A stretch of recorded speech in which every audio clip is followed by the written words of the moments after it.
Anda kembali bersama kami di Mengawal Pemerintahan Prabowo Gibran, saudara. Saya kembali ke Mas Burhan tadi pertanyaannya soal kabinet yang besar, itu jadi diskusi kita terakhir. Tapi kemudian yang jadi pertanyaan gini, Pak Prabowo kan juga mengatakan kabinet bangsa kita besar, Indonesia itu besar gitu. Jadi kenapa kemudian butuh kabinet yang besar? Menurut Anda bagaimana soal itu? Ya, mudah sekali ya untuk memberikan contoh bangsa yang lebih besar dengan jumlah kementerian yang jauh lebih sedikit.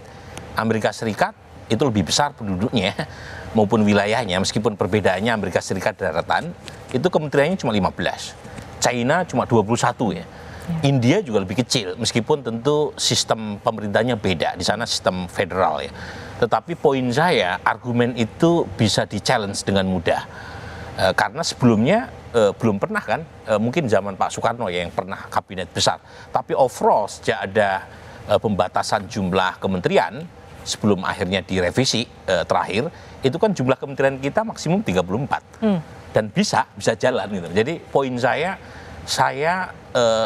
khawatir gitu ya, kalau jumlah kementerian terlalu banyak, itu malah semakin sulit untuk mengambil keputusan cepat. Karena tadi ada banyak pintu yang harus dilalui.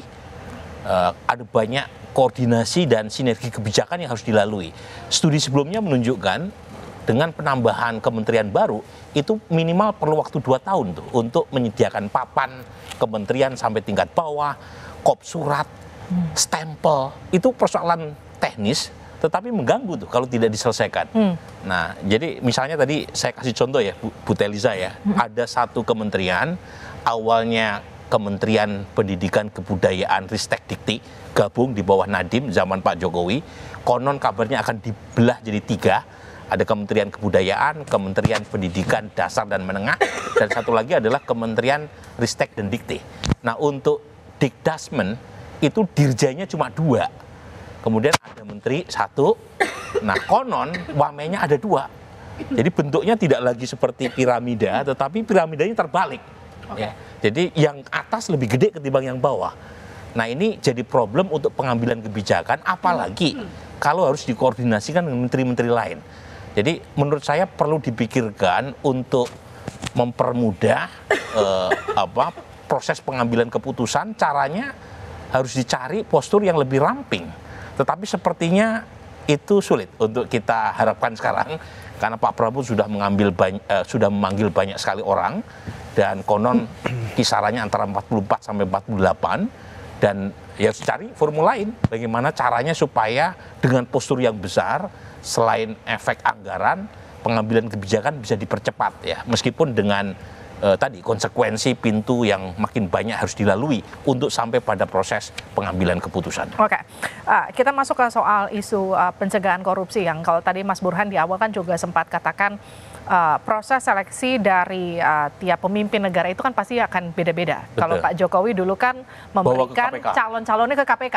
Di screening dulu periode kedua di awal, di periode pertama. Memberikan screening calon menterinya ke KPK untuk dilihat apakah ada lampu merah ataukah justru bisa dicalonkan begitu ya. Betul. Nah, sementara Prabowo itu tidak melakukan itu. Prabowo justru melakukan pembekalan. Seperti itu ya.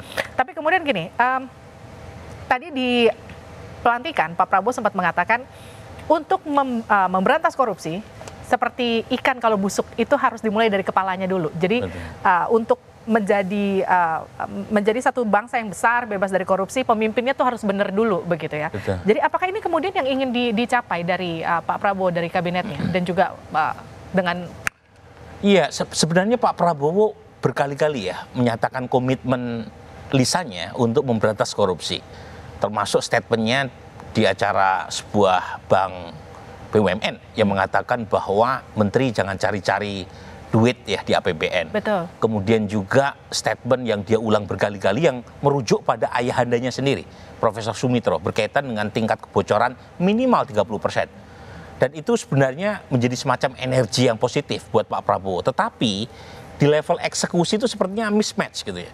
Contoh, kalau dulu seorang presiden itu membawa daftar nama bakal calon menteri untuk dicek red notice atau tidak, itu kan menunjukkan bahwa integritas penting. Tetapi kalau kita lihat daftar nama yang dipanggil, itu beberapa nama itu sudah dilihat, jadikan saksi, kemudian bahkan diperiksa ya oleh aparat penegak hukum dan tetap lolos tuh gitu. Kita tidak tahu apakah nanti akan diumumkan. Sepertinya akan diumumkan. Tetapi lagi-lagi menunjukkan kesan seolah-olah integritas tidak sepenting dulu. Nah, Mas Fahri bagaimana menanggapi itu? Iya, kalau saya begini ya, terkadang kita membiasakan diri kita itu untuk mengambil satu pandangan lain dengan corak trial by the press gitu ya. Jadi misalnya orang ketika jadi saksi atau orang ketika misalnya pernah berhubungan dengan hukum, maka kita men-challenge bahwa dia telah bermasalah secara hukum. Itu yang kadang-kadang masih sangat sulit untuk kita mengurai dikotomis ini dalam di tengah masyarakat.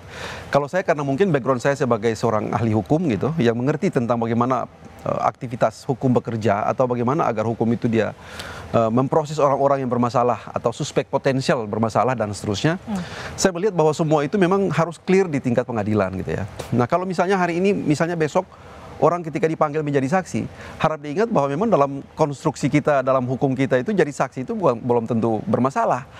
Ya kan bisa saja karena yang dibutuhkan adalah pengetahuannya dia, pengamatannya dia dan seterusnya, apa yang dia lihat, dia alami, dia dengar dan seterusnya. Sehingga memang aparat penegak hukum itu berkepentingan untuk mendengar apa yang kira-kira dari pengetahuannya dia itu. Bisa juga atau mungkin ahli gitu loh. Ketika KPK memanggil seseorang yang berlatar belakang sebagai ahli hukum, mungkin dalam kapasitasnya sebagai ahli. Nah, jadi sehingga demikian kalau saya bilang, kalau kita mau angkat itu sebagai sebuah segregasi dalam soal seperti ini, itu terkadang nuansanya tidak terlalu adil dalam soal-soal seperti itu. Tapi sebenarnya itu kalau bukan itu yang saya mau soroti dalam soal ini. Tadi menarik yang disampaikan Prof. Burhan tadi mengenai komposisi atau postur kabinet kita, gitu ya.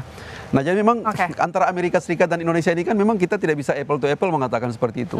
Konsepsi di Amerika Serikat itu ya, pemerintahan itu residu sebenarnya daripada seluruh kewenangan yang ada pada negara bagian. Sisanya ada pada negara pusat ya, negara pemerintahan pusat.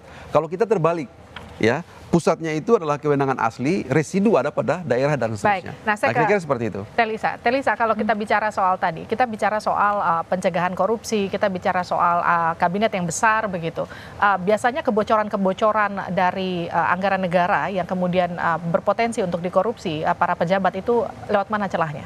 Yang kemudian harus ditutup dan diwaspadai? Iya, kebanyakan kan lewat pengadaan barang dan jasa ya. Yang kita dengar kan belakangan seperti Kementan, kemudian Kemenkominfo dalam pengadaan BTS. Biasanya kan pengadaan-pengadaan yang nilainya besar, terutama yang terkait dengan investasi ya. Contoh di Kemenkominfo kan terkait dengan BTS itu besar sekali anggarannya, triliunan. Kemudian juga dari sisi misalkan bansos ya, anggaran triliunan itu juga kadang-kadang itu ada ya. Jadi kebanyakan satu dari pengadaan barang itu, di mana di dalam pengadaan barang di itu biasanya ada private sector yang ingin mendapatkan lelang. Nah, biasanya ketika dilelang itu banyak sekali yang berminat untuk masuk lelang itu, disitulah rent seeking activities. Jadi berburu rente di situ. Jadi private sector itu menyuap untuk mendapatkan layanan. Nah, ini kita yang rentan banget, yang perlu diwaspadai program MBG ya, makan bergizi gratis kan besar sekali, rencana 800 miliar ya Pak per hari gitu, rencana gitu Mbak.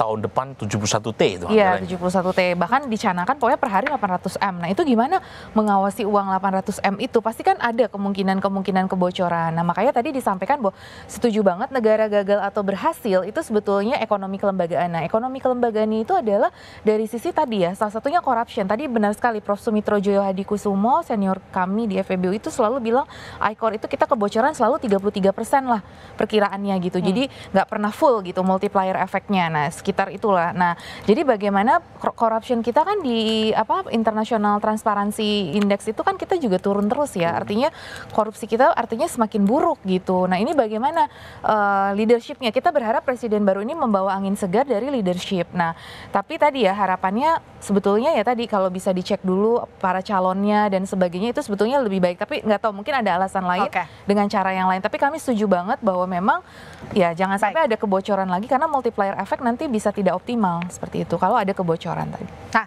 soal pencegahan korupsi itu Mbak Tejo, kalau tadi kan sempat disinggung soal sosok-sosok yang dianggap bermasalah begitu, yang kemudian disinyalir akan juga mengisi kabinet.